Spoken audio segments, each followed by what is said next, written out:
ओम साई राम साई भक्तों।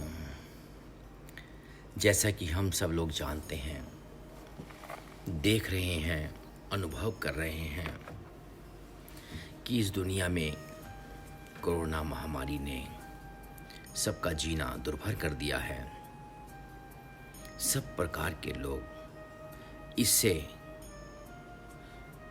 बच नहीं पा रहे और अपना मुंह पे मास्क लगा के सोशल डिस्टेंसिंग कर कर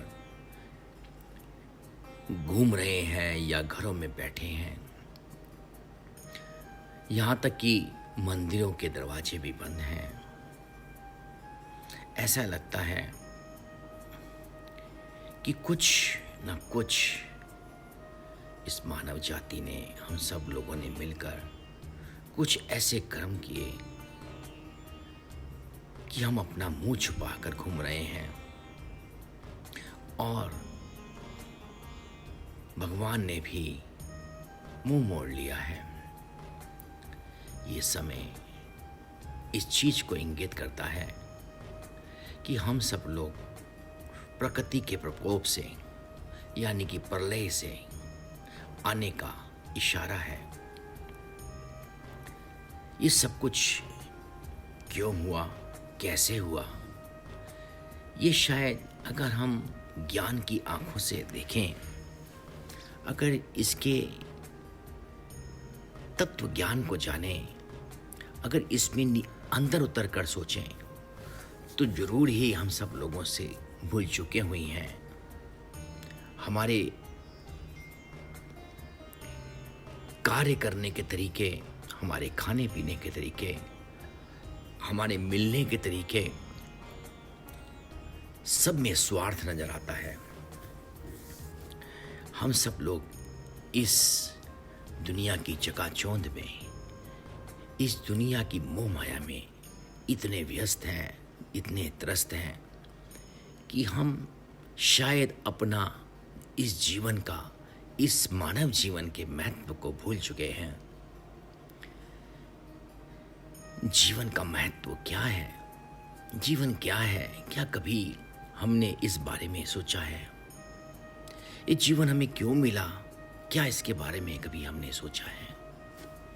अगर हम इसके बारे में थोड़ा भी सोचें तो ये स्पष्ट हो जाता है कि हम सब लोग इस संसार में कुछ समय के लिए आते हैं। समय पूरा हो जाने के बाद में हमें यहाँ से जाना होता है। कोई भी इस संसार में नहीं रुकता और इस संसार में आकर हम सुख की तलाश में भटकते रहते हैं, परंतु इस जीवन में, इस छोटे से जीवन में सुख कम है और दुख ज्यादा है।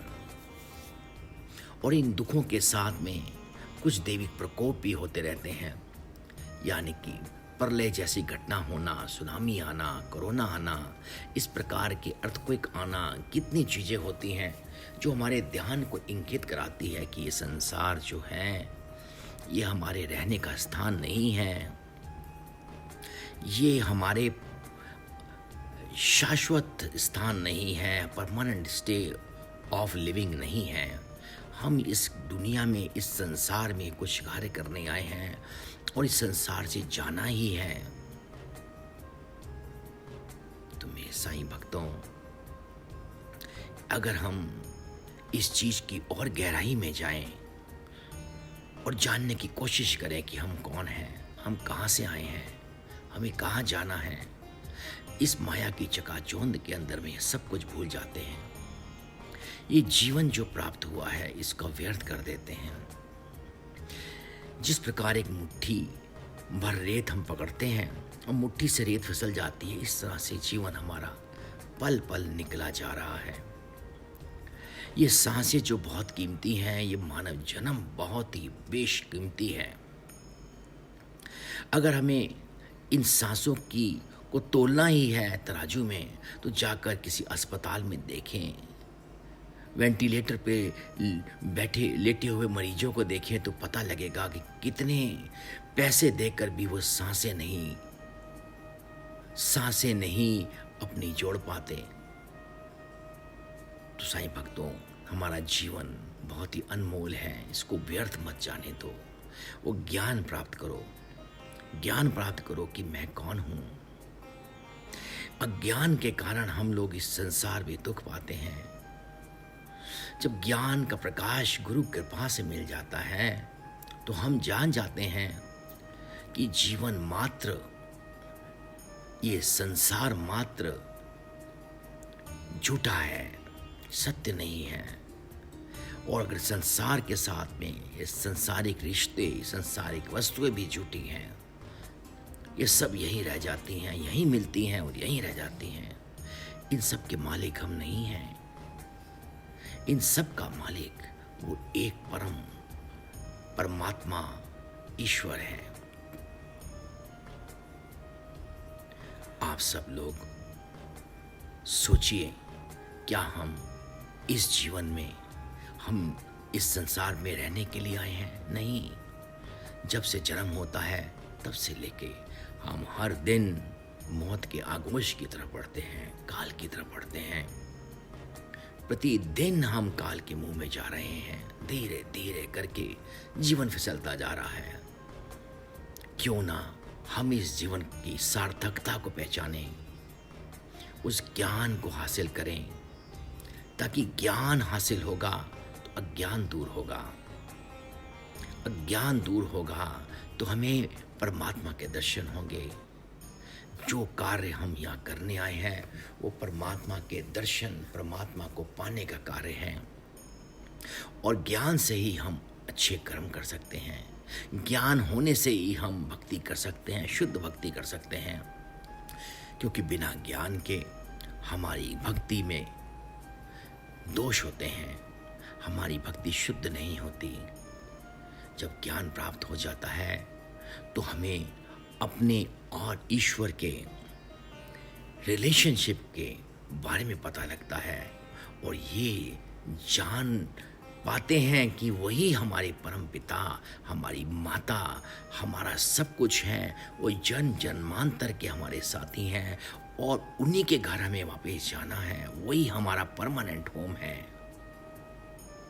ये संसार हमारा परमानेंट होम नहीं है। ये संसारिक रिश्ते मात्र इस शरीर के साथ हैं। सब लोग जागिए और इस कोरोना महामारी से कुछ सीखिए। सीखिए कि हम किस प्रकार के हम कर्म किए हमने, जी हमें आज अपने मुंह छुपा के घूमने पड़ते हैं, कि आज मंदिरों के, भगवान के दरवाजे भी बंद हैं। सोचिए, जरा इस बात पे सोचिए। श्री साईं चित्र पढ़िए, भगवत गीता पढ़िए, श्री साईं ज्ञानेश्वरी पढ़िए।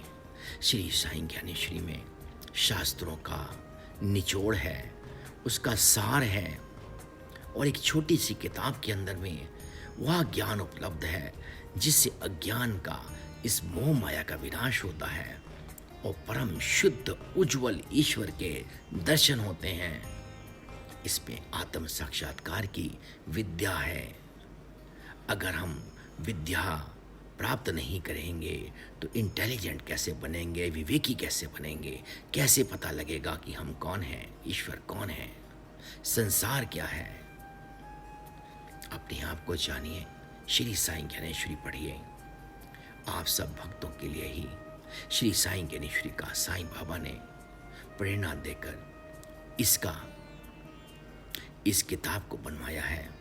दासगणु महाराज के काव्यों पर, मराठी काव्यों पर आधारित श्री साईं ज्ञानेश्वरी एक छोटा सा गागर है जो उसमें सागर समाया हुआ है, ज्ञान का सागर समाया है। इस छोटी सी किताब को मात्र कुछ घंटों में आप पढ़कर अपने आप को ज्ञानी बना सकते हैं, अज्ञान का विनाश कर सकते हैं। श्री साईं ज्ञानेश्वरी जरूर पढ़िए, आपका कल्याण होगा। जो भक्त इसको अफोर्ड नहीं कर सकते वो कृपया करके मुझको फोन करें या मैसेज दें। मेरा नंबर है 9711200830। मैं फिर से रिपीट करता हूँ, 9711200830 आप हमसे संपर्क कर सकते हैं और इस ग्रंथ को, इस किताब को आप फ्री में भी प्राप्त कर सकते हैं। ये सेवा आप सब साईं भक्तों के लिए है जो श्री साईं बाबा जी द्वारा प्रेरित कार्यक्रम हम सब लोग मिलकर करते हैं श्री साईं सुब्रेन ट्रस्ट के द्वारा। साईं भक्तों, ओम साईं राम। आप जहाँ भी हैं बाबा की कृपा बनी रहे। बाबा आप सबके दिलों में आत्मा के रूप में विराजमान हैं। आप बाबा के दर्शन अपनी आत्मा में कीजिए, वो कहीं और नहीं, आपके साथ हैं। आप घरों में बैठकर लॉकडाउन में बाबा को, अपनी आत्मा को जानिए और उनसे शुद्ध प्रेम कीजिए, बाबा की भक्ति कीजिए। इस कलयुग के अवतार साईं बाबा बहुत ही दयालु हैं। हमारी गलतियों को पल भर में माफ कर देते हैं अगर हम अनन्य भाव से अहंकार रहित होकर उनकी शरण में जाते हैं। साईं भक्तों, देर क्या क्यों करते हो? जानिए, अगली कोई महामारी आए या इस दुनिया का प्रलय हो, अगर हम बाबा से जुड़ गए तो हम इस जीवन में ही बाबा को पा जाएंगे, अपने मोक्ष को पा जाएंगे, उस परम तत्व को पा जाएंगे जिसको पाने के लिए हमने इस संसार में आए हैं। अगर हमारे देह की पूर्ति होती है, क्योंकि अगर हम देह की पूर्ति नहीं कर पाते तो इस संसार में बार बार आना पड़ता है, दुख झेलने पड़ते हैं। इस संसार में आना, इस संसार को झेलना, दुखों को झेलना आसान नहीं है। इनसे मुक्ति ही असली सुख है और जीवन मरण के चक्र में फंसना ही सही मायने में दुख है। इन दुखों से निकलिए, मुक्ति प्राप्त कीजिए, मोक्ष प्राप्त कीजिए। अपनी आत्मा जो बाबा की आत्मा है उसको बाबा को सौंपिए। आपका कल्याण होगा, आप अमर होंगे, आप कभी नहीं मरेंगे, आप हमेशा अमर होंगे। बाबा के साथ एकाकार करके आप भी बाबा बन जाएंगे। जय साईं राम। श्री साईं ज्ञानेश्वरी का अध्ययन एक बार जरूर करिएगा। जय साईं राम। सद्गुरु साईनाथ महाराज की जय हो। आप सब लोगों पर बाबा की कृपा हमेशा बनी रहे, इसी कामना के साथ मैं इस छोटे से वीडियो का अंत करता हूँ। जय साईं राम।